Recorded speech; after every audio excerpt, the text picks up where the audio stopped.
It's Monday, January 26th, and you're watching the Hammer Daily here on the Hammer Betting Network, presented by our good friends over at FanDuel. I'm your host for today, Jason Cooper, alongside my producer for the next hour and a bit. Not behind the boards, but at home. Yes, sir. How we doing, Jay? We're doing okay. It's a little bit of a weird one today. I've never done this before, but you obviously made it to studio. So how was your trek this morning, buddy? It was all right. Luckily enough, I live close enough to the city. For those who don't know, Mike does not live in the city, so to expect him to come out here is a little bit crazy. But for me, the roads are cleared. The main roads are cleared. I live off a main road. It's a quick 20-minute ride in. Nothing too crazy here. So I'm in studio. I said, hey, I don't want to miss this for the world. For the chat, I'm going to be here for you guys. So I am here for you guys. A little bit of worrisome stuff. We're like a second late going live. We have a leak in the studio. So that's a little concerning. Hopefully the roof doesn't collapse on me while we're recording this. Tons of snow over this past weekend. I don't know if you guys saw that. If you live in the northern hemisphere and in North America here, it's been a cold one. It's been a cold one. I live on a main floor apartment. Half of my windows are covered. So, anyways, we got a great show for you today. Everything's going to be going great here. To kick things off on this fine Monday, Drew Dinsick's going to come on. We have a lot to talk about. I don't know if you guys heard, but the Super Bowl is going to be happening in 2 weeks. Conference championship games were last night. Great set of conference championship games. Tale of two different games almost. One game, which was great, sloppy, gross, disgusting, messy, but still fun. That snow game in Denver was a lot of fun. And then the second game, we're going to be recapping the Seahawks and the Rams. My Seahawks, by the way. My Seahawks, which I've boldly went on the Forward Progress YouTube channel and claimed everyone in the world is too low on the Seahawks. Now, did I think that they would make the Super Bowl? No. I'm not going to be that crazy. But my guy, USC Sam Darnold, my Seahawks, one of the best coaching staffs in the league. I got made fun of for that take. McDonald, Kubiak. What a 1-2 punch they had. I'm going to be victory lapping that all week. Hopefully they can win the Super Bowl, make me look even smarter. I think that might be the smartest thing I ever said in my entire life. And then finally, close out the show with ClevTA. We only have 2 guests for today. Listen, it's crazy out there. People are staying in. So we had some cancellations, but nevertheless, we're good to go. We are good to go. Before we bring on Drew, before we get into things, quickly want to remind you about Edric Overtime. Tuesdays and Thursdays, 1 p.m. Eastern Time, we turn the Hammer Daily into Edric Overtime. Alex Moretto, So Money, giving straight hockey talk for 30 minutes. It's going to be a good show. A lot to talk about in the NHL. A lot of birds being flipped. We'll cover that tomorrow. What a weekend we had in sports. Great UFC card. Some upsets there. Justin Gaethje beating Paddy Pimblett. Hopefully some of you were on that when we had Andrew Gombis come on the show, talk about that. What else happened this weekend? Ooh. I don't know if I'm curious. I want to know if the chat watched this. Alex Honnold. Crazy stuff. Guy climbed a building. What are we doing here? I saw out there on prediction markets, he was like 10% chance for him to not make it. What? Have you guys not heard of this guy before? That was like the lock of the year. I wish I got in on that. That was a crazy thing. This guy climbed El Capitan. I don't know if you guys seen what that mountain looks like. The finger holds are like this big. And he still climbed it. He was doing like karate kick jumps, all that sort of stuff. Free Solo, great movie. If you haven't watched, you should watch it. But yeah, whoever was taking him to not make it there, you're out of your mind. You're out of your mind. That was entertaining. Tons of entertainment this weekend. Tons of entertainment this weekend. Almost like the perfect weekend to get snowed in. If you are snowed in, hopefully you're staying safe. Hopefully you're staying warm. Go outside and enjoy the snow, though, if you can. Who is that guy? Alex Honnold. He's I think he's the biggest climber in the world, the most famous climber in the world. He's a crazy person. He does not feel fear. I get sweaty watching this stuff. I hate heights. It's my biggest fear. This guy's just climbing buildings. It's windy at the top. And I am going to chime in, obviously, because I'm here at home. But anyway, yeah, Alex Honnold, watching Free Solo, you get to really know who he is as a person. Mm-hmm. The climb on Saturday, Taipei 101, you didn't really get to see that side of him. He was full of adrenaline, and there were so many people. But in Free Solo, he talks about how, he went to try and climb that mountain first, and he couldn't because there was too many people. He woke up in the middle of the night and started climbing himself, and the camera guys were like, "Oh, we have to film him. Let's go film him. Like, this is crazy." But he's a legend, man. He's a different breed. I believe it was somewhere on Twitter said that he gets 5 hours of REM sleep a night, which I don't even know if I get 5 hours of sleep a night. But this guy's hitting REM, which apparently helps with your fear receptors. This guy doesn't feel fear. I would if I were him, but he doesn't. Crazy Crazy stuff. All right. Got a great show for you today. Someone in the chat saying if the ceiling collapses, I'll go viral. Yeah, hopefully it doesn't collapse though. Just hopefully it doesn't collapse on me. Yeah, it's not near me. It's actually just over there. Anyways, you guys can't see that. All right. Nice and cold up here in the north in Canada. Let's flip over and talk to someone who's also experiencing some cold. He's an NFL, NBA tennis handicapper. He's a betting analyst for NBC Sportsbet, co-host of the Deep Dive, and a bottom-up wine connoisseur. Drew, 60 degrees in California. Hope you got your sweater on. Hope you're staying nice and warm. Good news, though. It's going to get up to about 72 today. So thankfully, only have to put up with this frigid Arctic blast for a couple more hours, and then we're going to be good. Oh, man, I don't know what I'm doing here. I can't believe I haven't moved out west already because, man, what I would do for some good heat like that. I want to talk about the conference championship games. A lot is made of, I mean, first of all, Denver, New England. How did we miss this crazy snow squall that came in towards the end of the game? Like, I feel like no one really talked about it. I know it kind of popped up sort of last minute, but it wasn't even on my radar, no pun intended, at the start of the game. I think G-Stack George was talking about it in one of the group chats or in one of the Hammer group chats, and I just completely missed it. But did you expect it? Did you like? Oh, no. How do we miss I this? got killed in that game. Because I had no read that there was going to be weather like that, and the way it unfolded with a couple of underful moments in the first half, and then the wind starting to pick up, and then you see the missed field goals, and you're like, oh goodness gracious, this is going to get sloppy. But that fourth quarter was wild. It killed me. I got murdered in that one. Obviously you got to keep one eye on the weather at all times when you're playing outdoors in the month of January. Waited late in the cycle to bet that total, and I thought I had a good read on it was going to be kind of cold, but not a lot of wind and not a lot of snow. And that just completely wiped that game out. Yeah. In like a span of 10 minutes, the field was like green, and then it was just all covered. It's all of a sudden it swapped to a snow game, which was a lot of fun, really interesting. A lot of balls on Mike Vrabel to almost like say, "F you, Jared Stidham. We don't think you can move the ball. We don't think you." How did you feel about the way that New England sort of played out that game? Do you think that was the right thing to do? Because like you have to have faith in Drake May, you have to trust in Drake May, but it was almost like Mike Vrabel saying, "Hey, I kind of want to rely more on my defense." I get it because of the weather. And I'm not going to say they're going to be doing that in the Seahawks in the Super Bowl. Not that we would get that weather, but in another game where we had a similar scenario. But what did you make of Vrabel's decision? It was the right gamble. The game was going to be decided by whoever made the last mistake, and it was Stidham with that that jump ball arm punt. Bad decision to throw that ball. Every time they handed off to Ramondre Stevenson, you're just like, oh, here comes the fumble. Every time Drake May was kind of, scrambling in a muddy pocket with pass rush bearing down, and you're like, here comes the fumble. And I think Vrabel probably felt similarly, like, can we just kneel and not turn the ball over and give it back to them? And his punter tried to make the game interesting by, putting things way too in doubt with the way the wind was blowing in his face. But certainly the kicking game was hard for the Broncos to convert as well. So ultimately I think the Patriots probably should have covered. Probably should have been a 6-point-ish margin. But Vrabel made the right gamble, which was that the more snaps your offense took in that fourth quarter, the higher likelihood was you were going to turn over key turnover that was going to cost you the game. Yeah, no, I think you nailed that right there. Interesting how you feel like these two teams, New England and Seattle, match up. Before we talk about that, though, I want to get your reactions to the Rams Seahawks game. What a game! What a way to end I guess the Super Bowl is the end of the season, but for me, the Super Bowl is almost like the after party.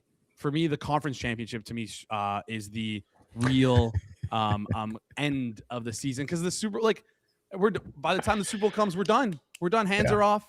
And we're celebrating, right? At least that's how I like to go about it. Maybe I'll fire off some live bets during the Super Bowl. But most of the time when the Super Bowl comes around, I'm sort of celebrating the end of what was a great and fun NFL season. What a way to cap it off, though. Rams, Seahawks. I think it's about time we got to give Sam Darnold his flowers. Yeah. Oh yeah. Yeah.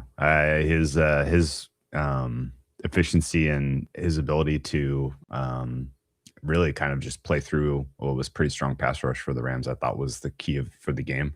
Aside from the special teams, of course, which was the most consequential play of the game. That Xavier Smith fumble will live in the back of my head as a Rams backer for a long time. I would think that McVay probably should, at long last, finally invest in a special teams coach that can get his guys coached up better. But whatever the case is, it was a really, really solid performance from Darnold. If they were giving out the MVP for that game, I would almost think he would probably get a clean sweep in terms of votes, even though JSN was kind of the most impactful player on the field, I thought, for either team. It was such a clean performance by Darnold that he would have gotten the credit for it.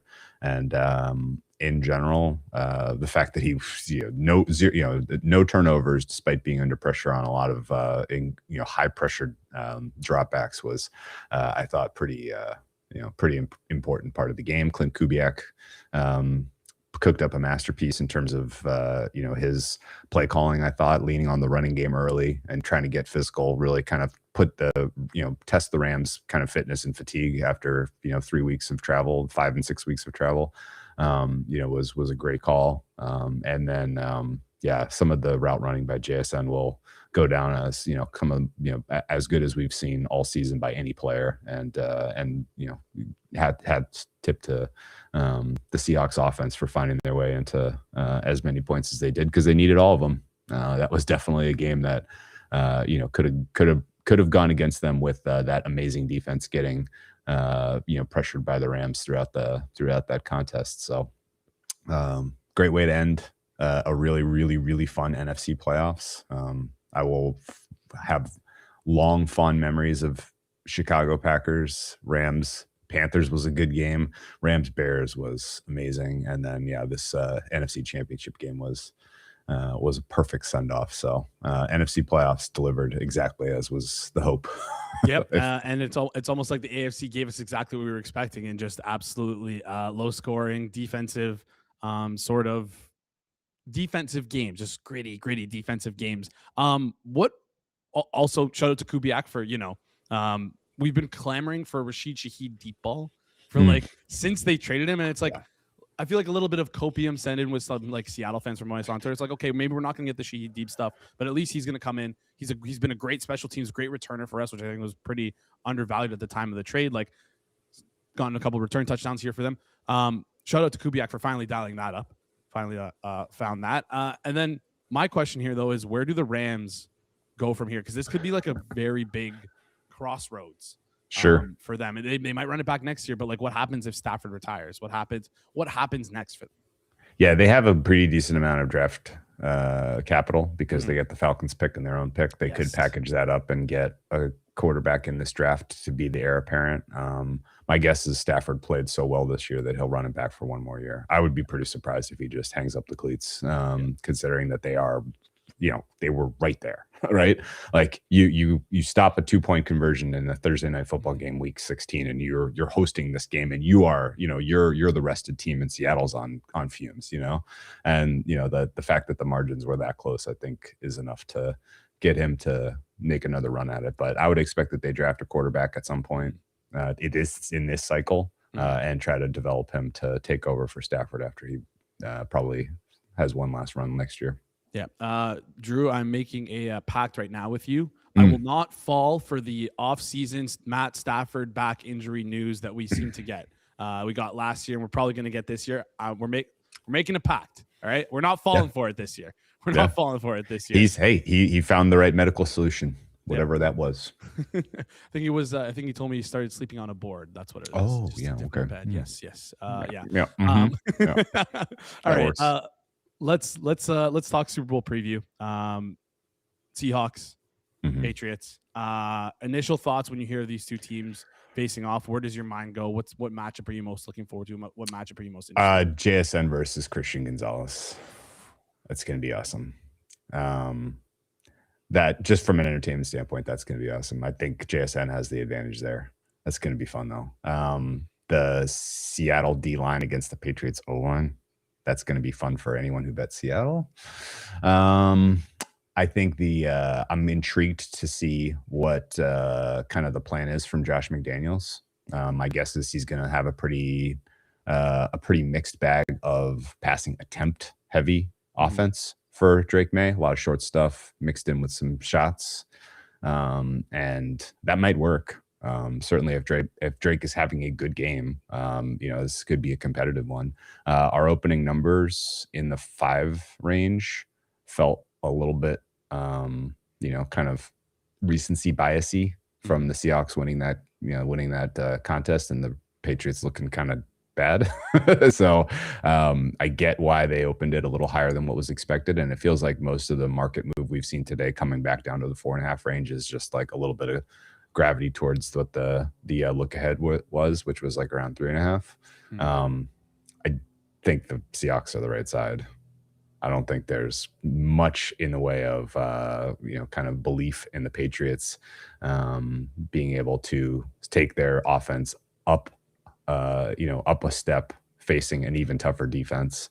They've had increasingly turn up the heat of difficult tests of Chargers at home, Texans at home, now Broncos on the road. Well, the Seahawks is at full strength is going to be even more difficult. I don't think that there's going to be some world where the Patriots are looking crisp and good offensively in this game and scoring into the 20s. So Patriots' only chance really is to have a bad Darnold game and have their defense continue to play at the level that they have the last couple of weeks. But this is a tougher test because it's a better offense than they've been facing, and it's fully healthy, fully rested. This is going to be this has the potential to be a kind of a runaway Super Bowl, I think, in favor of the Seahawks. I would keep a pretty close eye on the weather, not just because having recently gotten stung by the weather.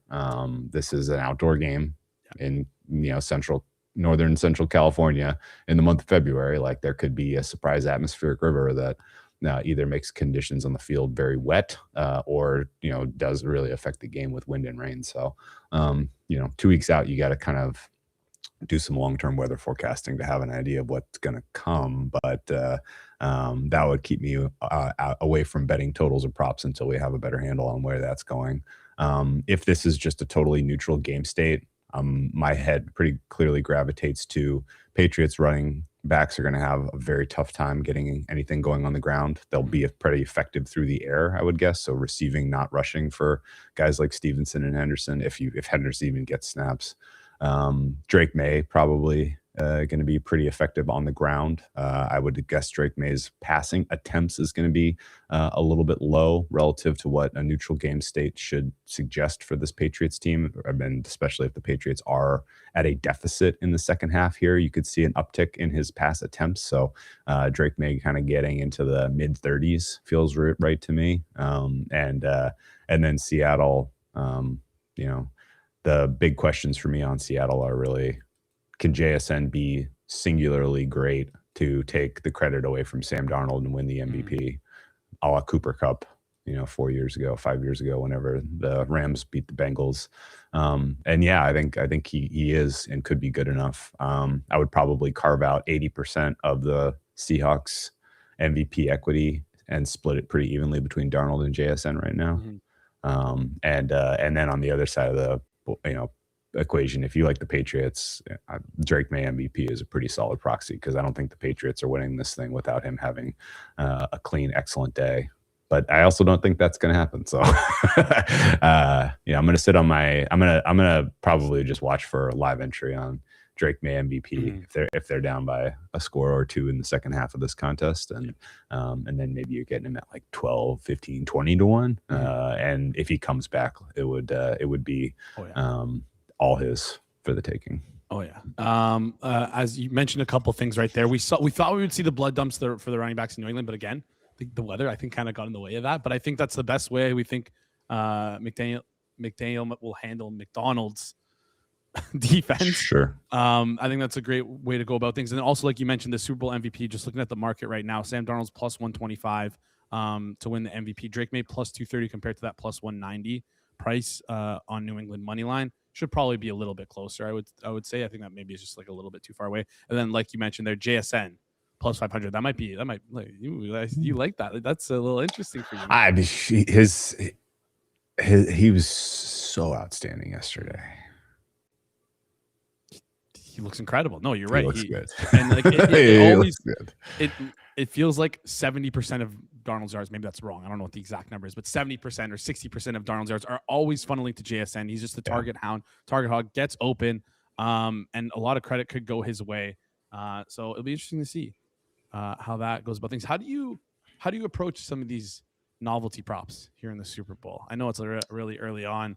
A lot of it's information based, but any I don't want you to reveal any edges you have or anything along those lines, but give some listeners maybe some tips for attacking the Super Bowl now that we have 2 weeks to bet this stuff.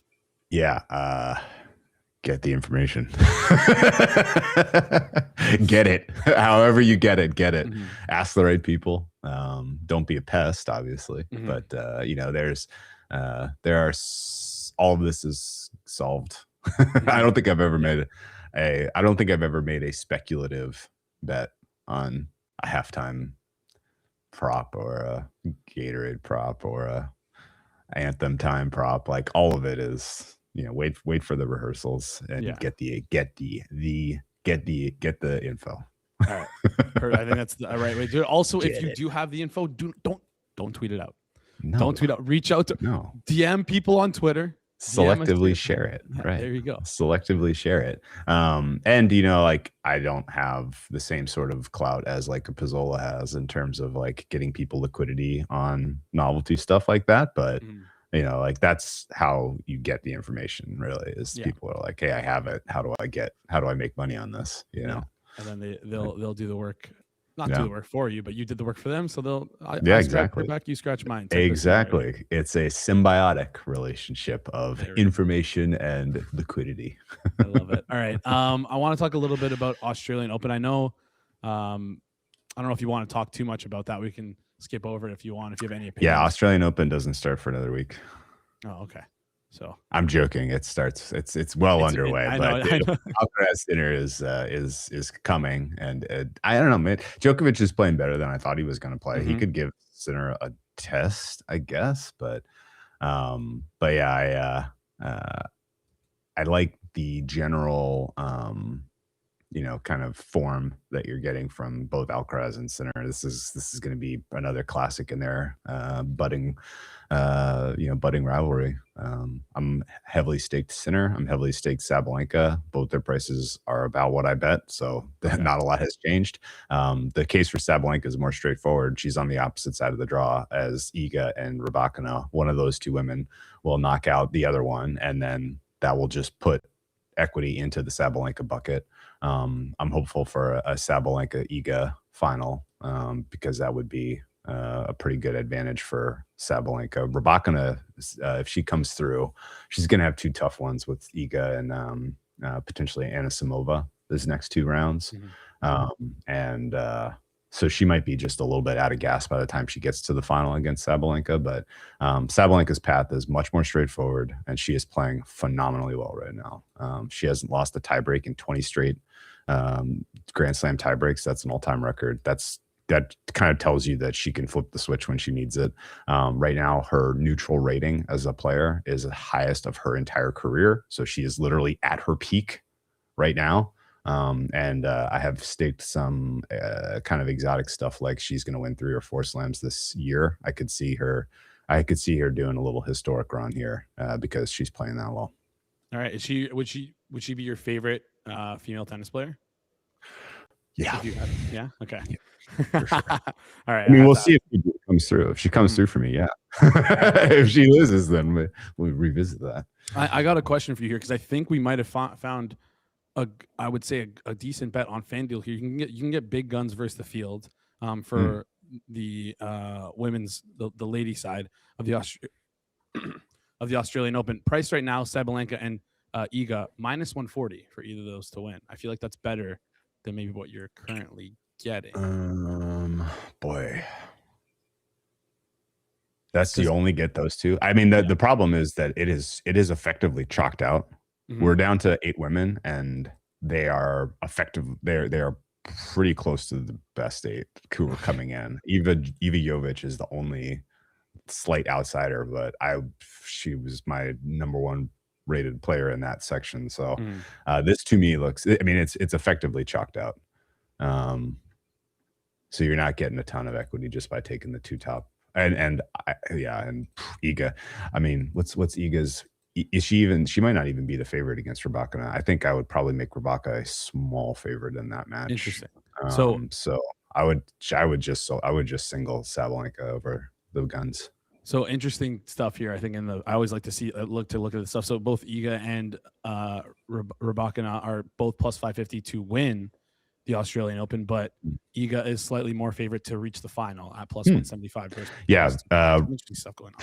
Yeah, Rybakina. My numbers actually say Rybakina should be closer to 130 for this match, and she's like minus 114 to 110 right now. So Rybakina looks like a pretty decent bet against Iga. Iga's got a little bit of a Rybakina problem, even though she's kind of changed her game to try to be able to be more effective against a Rybakina's type of technique. But with these court conditions and as fast as it's playing right now, I think Iga's in a little bit of jeopardy. All right, let's flip over. We have you for a couple more minutes here, if you don't mind. Olympics. I know there's not a ton of liquidity on this stuff right now. Anything you're looking at?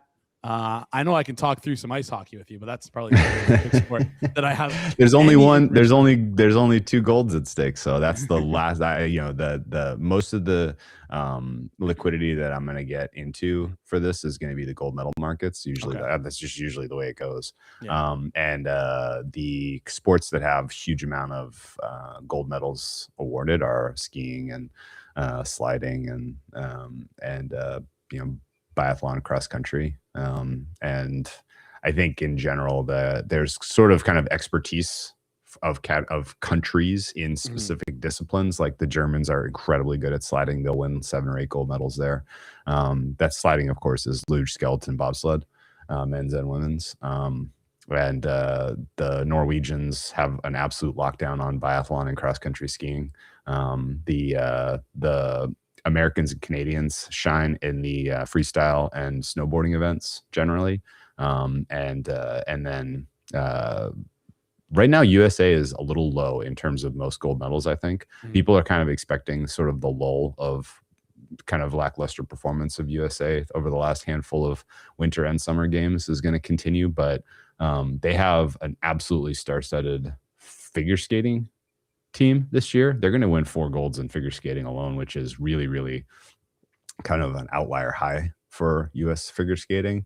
I have a likelihood of women's alpine skiing they could take home 3.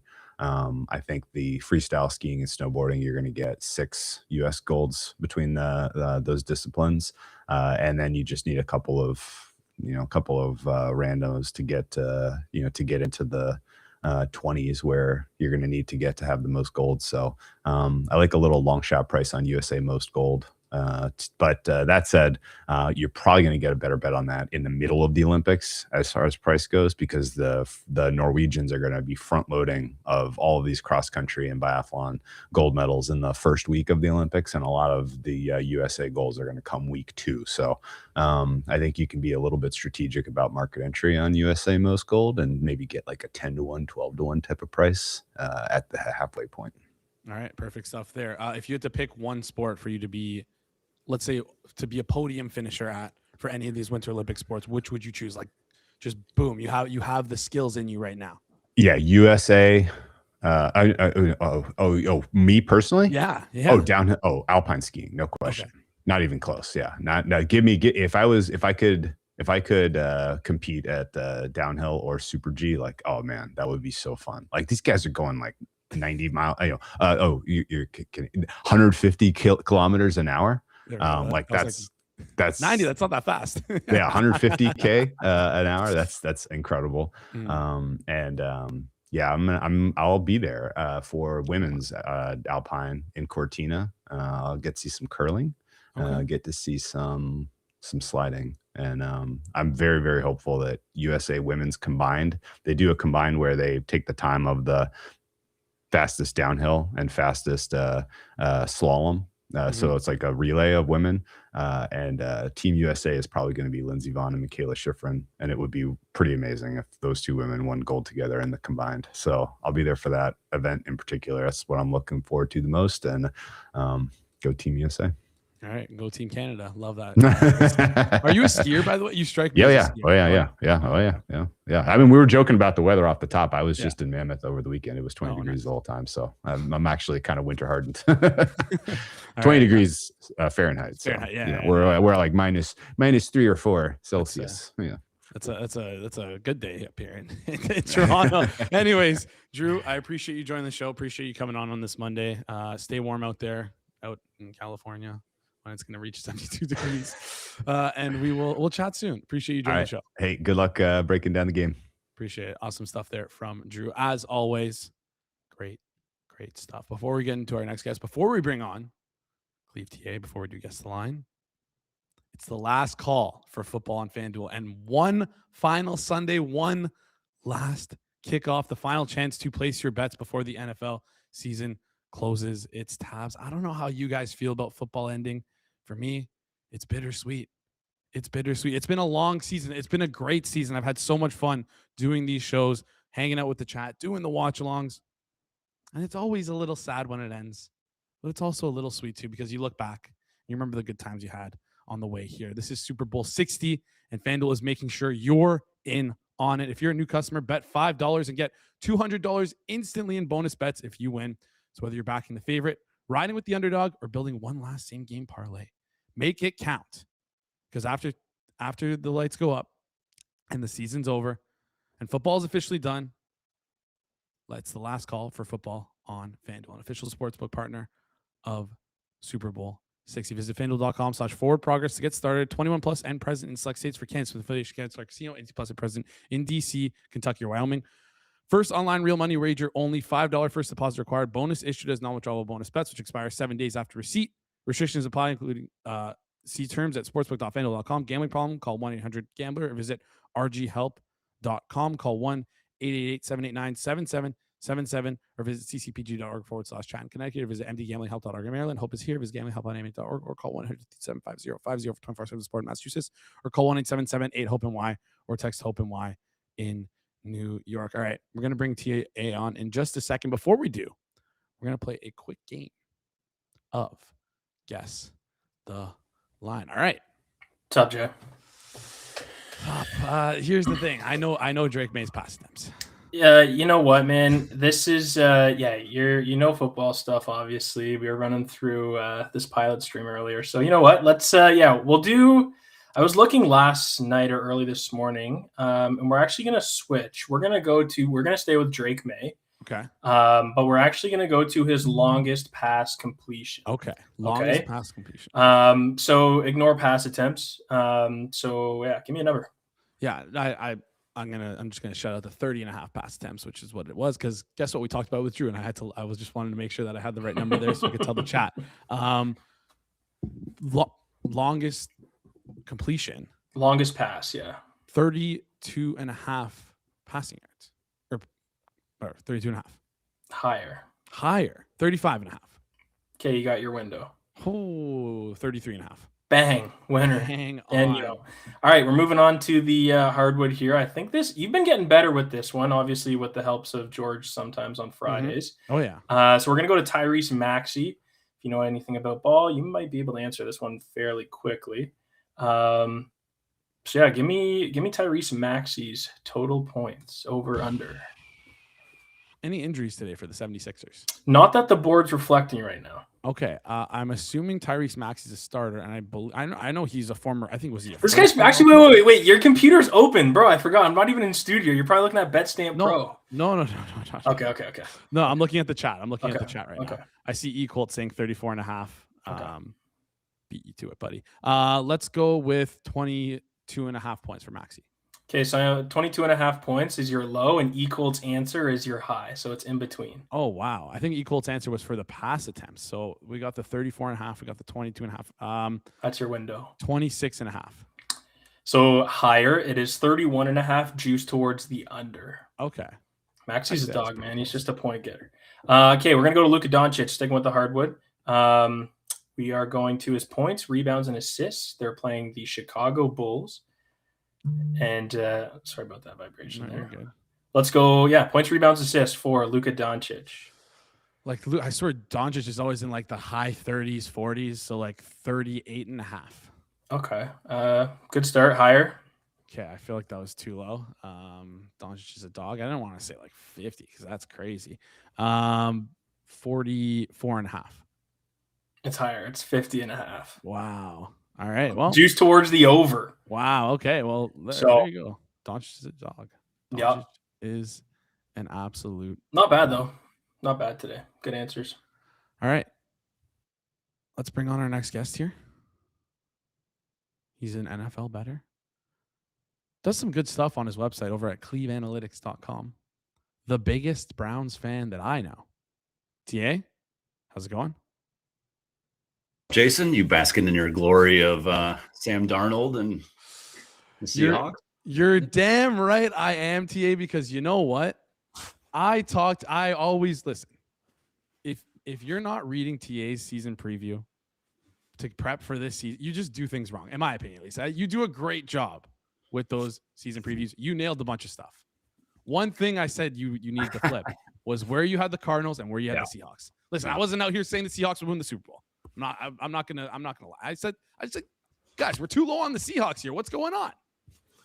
I absolutely got probably the two teams I got the most wrong were the Seahawks and the Patriots. So it was pretty spectacularly wrong on both. But it's funny because when Darnold signed with Seattle, I just thought, and you're talking to a guy who had the Vikings last year as his biggest surprise, and I love Darnold as an upside kind of sleeper and have backed him for years in terms of he's better than what we think. And so I believed in him, but when it came to the Seattle transaction, the Seattle had one of the worst offensive lines last year. They didn't really upgrade much outside of Zabel at guard. I just thought that was a bad combination. But, the one area that I definitely, I guess, undervalued was the Kubiak addition. And it's funny because I liked Kubiak a lot. I actually wanted him. He interviewed with the Browns for their OC position. And I was banging the drum about how that would be a great addition, and they ended up passing on him, and he went to Seattle. And so, he was just immediately, you can see in the preseason, I remember I tweeted out, and I think I might've messaged you like, hey, maybe my mind has changed. Maybe I was too low on Seattle after the preview came out because some of the things they were doing in preseason, and they were so dominant. That was typically preseason doesn't always tell the future, but in their case, they were so good on offense in the preseason and running the ball, and just, Darnold was efficient. And so maybe we should have seen it coming, and, I was definitely too low. And I think lesson learned, I think coaching changes do really matter in specific spots. So, kudos to you for seeing the vision, or maybe it was just, you're lucky that it was a USC quarterback and you lucked into to backing and believing in them. But either way, it was a good call. Yeah, I appreciate you giving me the flowers here. And I will say you just revealed like a $2,000 boot camp edge right there. Coaching changes matter. So, gotta be careful, TA. You could have gate kept that information and charged people $2,000 to come fly out to a seminar to tell them that. I'll save it for the hammer presentation. There we go. There we go. I don't know if you saw, but I've been tracking this Twitter account. It's I believe it's like NFL astrology. And I think that might be the new edge here is pairings, quarterback and head coaching pairings, and their astrological signs. It's the future. It's the future. This is a bit. This is a bit for those who don't know.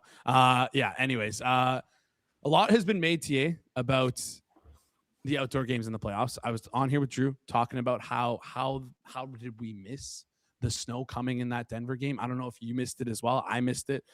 Drew missed it as well. It's like, at what point do we just stick a roof on every stadium and just say, F it, like we're all playing indoors. This is the future. This is what we have to do. Or like a retractable roof at the very least.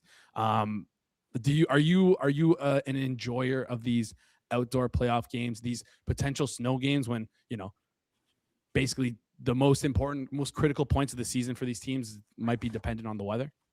Well, it's funny because here in Cleveland, they're building a dome, and that was a big point of contention. The kind of the quote unquote charm of playing in Cleveland in December and January is being on the lake and the unpredictable weather. And, building a team and a roster around that, and hopefully have an advantage over maybe a West Coast team or a team that's not used to it. And so moving to a dome in a few years changes that. And so I can understand both sides of it. I like the mix personally from just a pure, like watching it on TV. I love watching snow games. Like, it's just fun to watch. But yeah, from when it comes to, deciding who gets to the Super Bowl, it is a little bit, hey, you play all season long, you train, you do all that. And then it really just comes down to who can handle crappy weather at the end of the day. And I'm not sure that's really the best test, but I'm not sure if the weather was perfect yesterday, if it would have been that much different. Just, we saw the first half in good weather. Neither team can move the ball. Both defenses were playing well. So I don't even know if that was the ultimate, if that was the ultimate difference maker at the end of the day. But yeah, like I like there's enough domes, there's enough warm weather cities that we get a nice diversity at the end of the day. So, I think having a mix is nice. I don't want all stadiums to be domes or indoors. It just changes things. But it's good to have that mix. Yeah, no, for sure. I think, that game, although I like watching the snow games, just like put like such a bad taste in my mouth to see like a quarterback like Drake May, to have him on your team. And I get it, the weather was shit, but like to be like, hey, you're just gonna roll out, right? If the guy's not open, you're just gonna throw it away. So, like I just hated that. And it's like, we're gonna punt and we're just gonna hope that you guys can't march the field, which ended up being the correct gamble, anyways. Give me one big takeaway you took from each game. It could be for the Patriots, it could be for what the Broncos might do next year. Where do they go from here? Same thing for the other game, the Seattle game. Big takeaway from Seattle, or are you thinking about the Rams in the offseason? One takeaway each game. Yeah, put me a little bit of a spot. I'll come up with something. I do think this was Denver's only chance. Like they clearly outperformed their talent. I don't think the Bo Nix is that great of a quarterback. Obviously Sean Payton does a good job, but I think this is it. Like, I just assuming they'll be back. I mean, they were a fraudulent 1 seed as it was. I like to look at it's kind of like point differential, but I look at a fourth quarter mix throughout the season and compare it to actual outcomes. And we know they had a lot of comebacks late, and they outperformed more than any other team in the NFL. And typically that regresses the next year. And the defense was falling apart a little bit towards the end of the year. Obviously they were great yesterday, but generally speaking, like there were some holes in that defense. And, you're going to start, and they were very healthy, by the way, especially offensive line. Like they had great health, generally speaking, until the Bo Nix injury.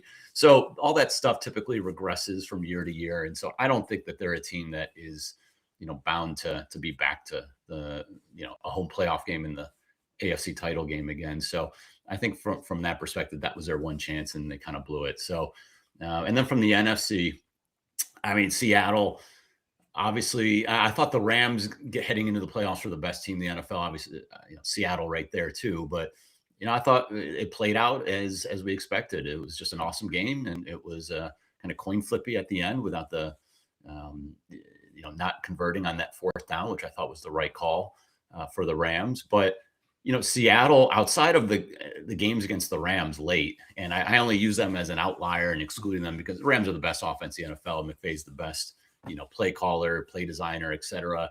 If you just exclude those games, in the last 6 weeks, Seattle allowed 2 total offensive touchdowns in 6 games. It was pretty incredible. And, people will say, oh, well, Bryce Young there's 2 games, there was a game against Bryce Young. There was a game against, Kirk Cousins. But like those guys, I mean, Bryce Young put up 30 plus twice against the Rams. Kirk Cousins had a really, it was a revelation at the end of the year in Atlanta's offense. They put up 27 against the Rams. So, it's not like it was complete, and the 49ers twice completely shut them down. And the Niners were putting up 40 points routinely at the end of the year. So the Seattle defense is obviously legit. I thought Stafford was awesome. I thought McVay called a really good game. And so I think just the fact that is like the one team, the one offense that I think, can solve this Mike Macdonald defense. I'm not sure anybody else can, and nobody else has all season. So, heading into the Super Bowl, it'll be interesting to see if with 2 weeks prep, if Josh McDaniels can come up with something unique to break through here. Yeah, it'll be interesting to see for sure. Let's flip over and talk the Super Bowl. Number opened at 5.5. currently at 4.5 right now. This is like sort of a holistic question on my part. I don't know if this is a real thing, but are these dead numbers of 4.5 and 5.5 like less dead in the playoffs with how aggressive teams are willing to be? Because again, this is a like you need to win these games. It feels like intuitively that they might be like a little bit, let's call it, more valuable than they are in season. Am I completely off base here? Do you have anything to back that up? You can call me crazy. It's fine. No, I mean, just offhand, these are one game. Look, these are one game opportunities. So anything can happen. This isn't like full season numbers. Yes. But you tend to see higher, some kind of off the wall, higher scoring games, even in blowouts. It's the last game of the year. So teams are playing till the end. So, they could be going for too late in a blowout. And so that causes some weird numbers at the end of the day. I mean, the last 2 years, we've seen 22 as the final score for the losing team. That's like one of the least, frequent points that you'll ever see in a game. Yeah, that's why you get guys like GRP out there throwing, weird final exactas on the final score, because like you get some of these odd numbers at the end of the day when it comes to final score.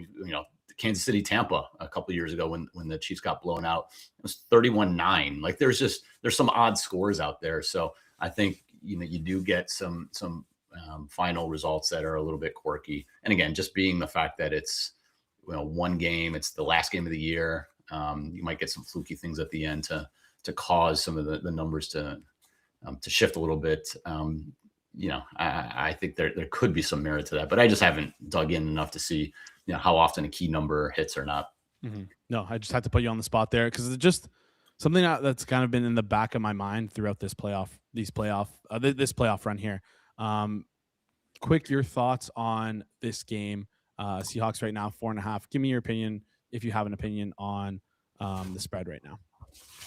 Well, so I have an opinion on the total. Okay, talk to me about that then. Love it. Yeah, so my first bet was under 46.5. I just thought, I know we were just talking about Super Bowls get a little bit quirky. They get you can get some high scoring games at the end of the day, towards the end of especially in the second half when things get out of hand. So that's a little bit of a risk, but I just think my season long numbers doesn't have anywhere. This number is not even close to 46.5. So I'm probably 3 points off just based on my pure season long metrics. I think that both special teams are really good. So you're not going to see as much from a kick return, punt return, touchdown perspective. I mean, Marcus Jones is awesome for the Patriots, and we know Rashid Shaheed for Seattle, but both opponents are really good from a special teams perspective. So I think you get a little bit less of a scoring opportunity from that point. But generally speaking, neither team's going to be able to run the ball. These are probably the two best run defenses in the NFL. I mean, Seattle's one of the best we've seen in years. And the Patriots with Milton Williams is maybe the second best in the NFL. So neither team's going to run the ball. One thing that is a little bit nervous, makes me nervous is you might get a much higher pass rate than expected. So obviously that can lead to, some big plays. But I just don't see. The one thing with the Patriots is they just don't have any speed at all on the outside. They're very efficient, but they can't really separate down the field against good defenses. And we've seen that in the playoffs. You can do that against the Jets. You can do that against Miami, et cetera. But when it comes to Seattle and Houston and the Chargers, it's much harder to hit some of those chunk plays, which, Drake May's been very good at. He's very efficient down the field. So if they're not going to be able to do that and they're not going to be able to run the ball, you're just really relying on the short passing game and some Drake May scrambles. And how effective is that going to be for the full course of a game? And are you going to be able to get to 20, 24 points to potentially win or cover? That's the question. I think on the other side, I think the Patriots defense is better than maybe I had thought coming into the playoffs. They hadn't really faced many top offenses, but they've done a nice job. Again, they haven't faced many great quarterbacks, but the run defense is legit. I mean, Milton Williams has been awesome. He's been as advertised. He went for, it was a big prize in free agency, and it's rare for a free agent signing like that to hit, but he has hit. He's a young guy, and so he makes a big difference. Hopefully they get Harold Landry back for this game. He got 2 weeks to heal up, and so that will help the pass rush. And we know Christian Gonzalez on JSN is going to be must-watch TV. So I do think that the the Patriots can get Seattle into some 3rd and long, some uncomfortable situations that they're not used to. And, that could lead to a lower scoring game than expected. So that was my first bet. I think the number's already come down off 46.5. And I don't know, again, Super Bowls can be a little bit fluky. So there's a little bit of a premium there. But this is also the first outdoor game from a Super Bowl perspective we've seen in a number of years. And so it's it's Santa Clara, right? In January or in February. And you just never know what kind of weather you'll get. Could be wind, could be some rain. Obviously it's 2 weeks out, so we don't know. So that is kind of the risk to the downside from a scoring perspective. And so I think getting in the under is a good call at this point. That's what I did. All right, let's flip over. You like the under here. 46.5 is still available. Juiced at FanDuel -118. But yeah, so the numbers off 46 basically off 46.5 across the board. It's basically almost even at the 46 right now. Let's flip over and talk your Browns. Seems like we got an official hiring here, at least according to Marty Mush on Twitter, at least according to Wikipedia, which you kind of scooped a couple of weeks ago. Nathan, probably pronouncing his name wrong here. Shieldhouse. Shieldhouse. Okay, there we go. Nathan Shieldhouse, Rams passing game specialist, offensive assistant, passing game coordinator for the Rams this past year. What do you think about it? Talk me through this. You happy? You not happy? What would you have rather had? Was it Dinsick? Did you feel like someone else maybe should have? Like, what's your take on this? Yeah, I mean, obviously, look, if John Harbaugh would have taken the job, he was a Browns fan growing up, that would have been great. But he had no interest there. I think he wanted to go somewhere with a quarterback, and I don't blame him. Outside of that, for where the Browns are, and the types of coaches that would be interested in a job like this, I don't mind taking a swing at a 30-something-year-old, guy who's maybe probably a year or two away from, really being a head coaching candidate. You have to get those guys early when there's less competition in a situation where you are the Browns and you don't have a quarterback, and Cleveland's not always the most desirable place to go. So I don't mind taking a shot at either one of Dinsick or Shieldhouse. Obviously, Dinsick, 30-year-old offensive coordinator for the Jags, never called plays in his life. He first year as an OC, 30 years old. Like, I thought that was a long shot to walk into a locker room and, all of a sudden just become the CEO. You never even called plays, let alone, you're 30 years old. I just thought that was a little bit too much. And I thought they maybe were, testing the waters to see if, maybe he'd be the OC here and you can, hire somebody else, maybe a defensive coach or something, or elevate Jim Schwartz or something. That was the only way I thought that was going to work out. I like Shieldhouse. I think they're interviewing with him as we speak in LA. I think he's the right fit for where we are from a Browns perspective. 35 years old now. He was not even the OC with the Rams. He's the passing game coordinator. But obviously the lineage with the Rams being under McVay, there's a bunch of video clips going around where he was kind of I think it was last year they highlighted him on one of the pregame shows for ESPN, how he's helping to draw up. You have to literally he makes all these guys draw up each individual play for each game plan each week. So it's like you do a lot of entry level stuff, but you get into the weeds and you see some grunt work stuff. But I think in the end it pays off. We saw it with KOC. He came similarly. He was a little bit older, but he came as a quarterback coach, was not calling the plays, and so he became a good head coach for Minnesota. Zach Taylor, whatever you think of him, he's still, he's been around for a number of years, made the Super Bowl, so like he's at least accomplished. So we've seen some of the guys in that tree. Liam Cohen obviously is another one that came from that system. So we've seen success there, which I think is a positive. He's 35, so he's 5 years older than Dinsick. He was an OC and did call plays at Iowa State for 1 year back in 22, I think. And they went from one of the worst offenses in the NFL to the 1 year he was the OC. They were like 16th in EPA per dropback, top 20, top 25 nationally on offense. So, who knows how much credit he gets singularly, but he has been successful there and he has called plays. So all in all, we never know how these guys are going to perform when it comes to the kind of the CEO role in the locker room. I don't know his personality at all. I've never met the guy, so I can't comment on that, but just from an outside looking in amongst the candidates, I thought he made the most sense and grabbed some on the prediction market. So hopefully that will pay off here. Got some really good numbers and it looks like by the end of the day, hopefully that he'll be the head coach here for the Browns. So I'm excited about it. All right. Hopefully that can settle as a win for you. Hopefully they can close the deal here. The only thing I want to ask one more question about the Browns here. Am I overreacting to Jim Schwartz not getting the head coaching role? And are you worried about the risk of losing him? So my understanding is, and who knows how true this is, I saw word when Dinsick dropped out of the race this morning that the big reason was that he would not take Schwartz as his DC.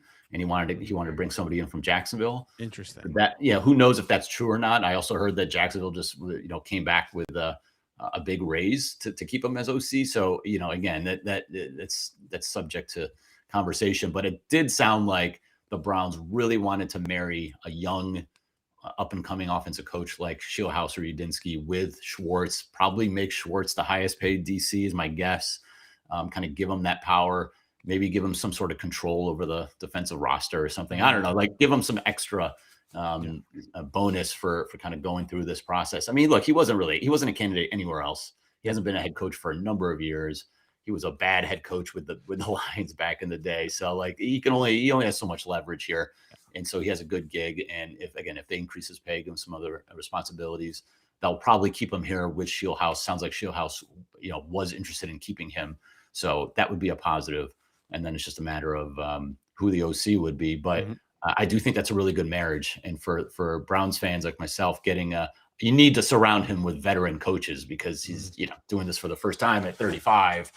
Just like they did with McVay, they hired Wade Phillips, a veteran, to run the defense, and he helped McVay when the first couple of years kind of acclimate as a new head coach in the league. So I think that would be important, and I think that would be exciting from a Browns perspective. Yeah, no, a good role for Schwartz maybe to be the mentor towards him, just as long as he's not dating Banya, because we can't have any mentors who are dating Banya. Anyways, that was a Seinfeld joke. Hopefully you got that. But you were the Seinfeld. I didn't know you were a Seinfeld guy all of a sudden. Where did this come from? I thought it was me, Hitman, and Rob were the only ones. I'm binging it so I can relate to you unks. That was the whole goal. I want to be able to relate with you guys. So started watching it. I've been binging it in my spare time. Last question for you before you head out. This is like an impossible question, but I'm going to throw it at you anyways. I sent it to you before we got on air. Who is the next Sam Darnold / Baker Mayfield? It's a tough question to answer. What that even means, I don't even know what that means. I was just trying to think of it over my head. The way I like to think about it is, give me a quarterback who sort of struggled on his rookie deal, who maybe has a chance to become a starter, and not just be a starter, but be a value add to their team on maybe their next deal by maybe moving somewhere else. One of the names that instantly came to my head, I don't know if this is going to be right, but Will Levis. And anyone who can come to your head right now who's maybe a backup quarterback or who's a starting quarterback that's struggling right now on their rookie deal, or hey, even Kyler Murray, like someone who just with a change of scenery has a chance to be a better quarterback than what we think about them right now. So, yeah, I don't know if this totally qualifies, but I think Marcus Mariota deserves a shot to be a full-time starter. Yeah. I thought this is funny when I used to, with other Browns fans, there was a big spaces kind of movement in the Browns offseason, maybe 4 years ago now. And we would talk about who the Browns are going to get at quarterback. And it was funny. I was actually discussing Marcus Mariota as a potential option. And then as we were talking about that, the Deshaun Watson news came out. And it was kind of funny. But Mariota is a guy that I think he deserves another shot.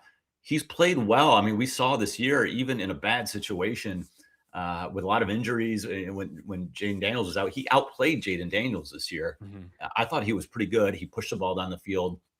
He was pretty solid last year in some spot duty for Washington. And then, I thought that even when that 1 year in Atlanta, he didn't have any receivers and the offense kind of stunk with Arthur Smith.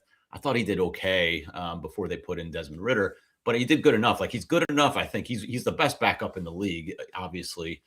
But I think that he deserves a shot. And if it's one of those where, as a bridge quarterback, the Browns don't have much, for example, I'm just using the Browns as an example, but, they don't have much from the way of salary cap space, and you can't go crazy because of the Deshaun Watson contract. Like, he's such a good, kind of get $15-20 million, cheap quarterback deal.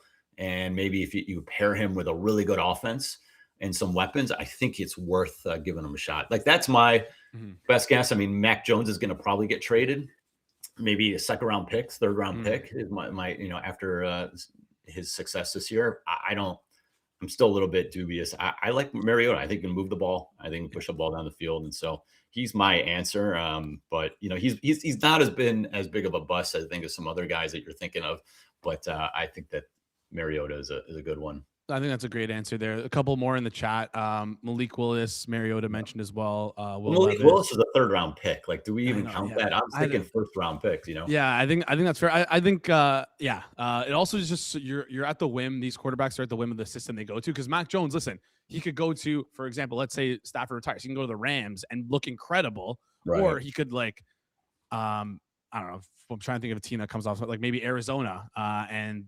Yeah, it's a system fit. Yeah, it's like he might not be a fit there, and then it just looks terrible. That's the biggest thing I think we learned about Sam Darnold and Baker Mayfield. It's like they were just instantly thrust. I don't want to say Baker Mayfield too much, but more so Sam Darnold thrust in the wrong system. It started off in a bad spot, was young, took some time to be a backup, learn the game, and now he looks incredible and is playing in the Super Bowl at 28 years old. What a journey he's had. We are the same age. That's always crazy to me. Anyways, TA, appreciate you joining the show.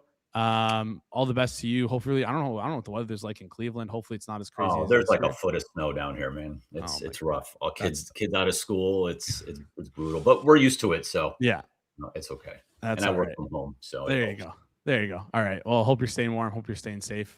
We'll chat soon. TA, appreciate you joining the show. Thanks, Jason.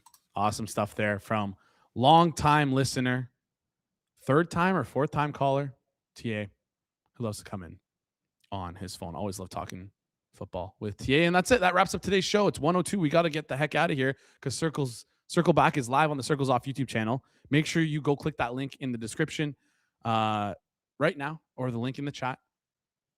Rob, Kirk, Jacob, Jeff, live. Not from the studio, but from back home. Maybe you guys can give them shit because I'm in studio and they're not. Appreciate you guys tuning in. Before you head out, do us a favor, smash the like button. Goes a long way here on the channel. If you're new to the channel as well, hit the subscribe button and do us another small little bit of a favor. Share it with your friends. Every single share, even if you click the button, does a lot for us in the algorithm. So make sure you share it with your friends. Shout out to all the people who stay around afterwards, leaving comments in the comment section down below. I see you guys for the algorithm. That's it. That wraps up today's show. This has been the Monday, January 26th edition of the Hammer Daily here on the Hammer Betting Network, presented by our good friends over at FanDuel. We will see you guys right here tomorrow.